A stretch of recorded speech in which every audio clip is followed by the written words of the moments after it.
রমজানের আগেও মালটার দাম ছিল 150 থেকে 200 টাকা, কিন্তু রমজান আসতেই সে মালটা এখন বিক্রি হচ্ছে কেজি প্রতি 350 টাকা। অথচ হিমাগারে নষ্ট হচ্ছে হাজার হাজার কার্টন মালটা। আমদানিকারক প্রতিষ্ঠানের অভিযোগ, আত্মসাৎ করে এখন পচে যাওয়ার নাটক করছে হিমাগার কর্তৃপক্ষ। তবে এই বিষয়ে কথা বলতে নারাজ তারা। মনিরুল ইসলামের প্রতিবেদন।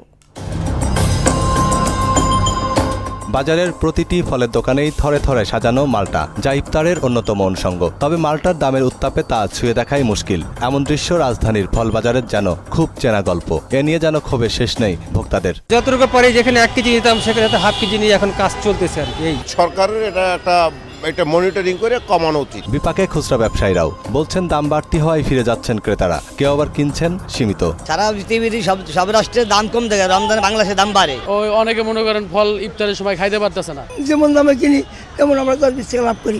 আমদানিকৃত মালটাই নিয়ন্ত্রণমূলক শুল্ক 20 থেকে বাড়িয়ে 30% করেছে জাতীয় রাজস্ব বোর্ড এনবিআর। শুল্কই কি সবকিছুর জন্য দায়ী?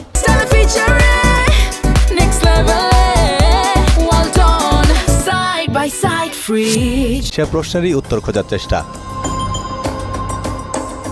মেসার্স ব্রাদার্স ভিশন বিগত 5 বছর ধরে যারা বিদেশ থেকে ফল ও কাঁচামাল আমদানি করে আসছে। গেল 18 ডিসেম্বর 1114 কার্টুন মালটা রাখা হয় মদিনা হিমাগার লিমিটেডে, যার দাম প্রায় 80 লাখ টাকা। প্রতিষ্ঠানটির ম্যানেজারের দাবি, বিশাল পরিমাণে ফল আত্মসাৎ করে নষ্ট হওয়ার নাটক সাজিয়েছেন মদিনা কোল্ড স্টোরেজ কোম্পানি। আমাদেরকে ফোন দেয় যে এরকম ব্যাপার, আপনার মালটা পচে গেছে, কিছু কিছু অংশ পচে গেছে, আপনারা এসে নিয়ে যান, এখন মালটার রেট বেশি আছে, আপনারা এখন বেচতে পারেন, সমস্যা না। এখন আমি এসে দেখছি সরজমিনে এসে দেখছি যে মালটা সম্পূর্ণ পচে গেছে। এখন এই মালটা আদৌ আমার কিনা আমি নিজেও জানি না। এখন অন্যদের মালটা রেখে, এখন আমার মালটা সরায় দিয়ে অন্যদের মালটা রেখে এখন ওনারা পচায় দিয়ে বলছে যে মালটা আপনি নিয়ে যান। এ বিষয়ে জানতে মদিনা কোল্ড স্টোরেজে গেলে সেখানে ঢুকতে বাধা দেওয়া হয়। কথা বলতেও নারাজ হিমাগার কর্তৃপক্ষ।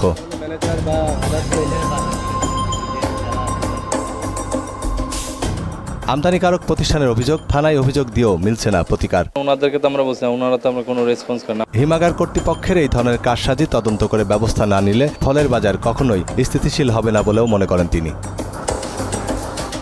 মনিরুল ইসলাম, মোহনা সংবাদ, ঢাকা।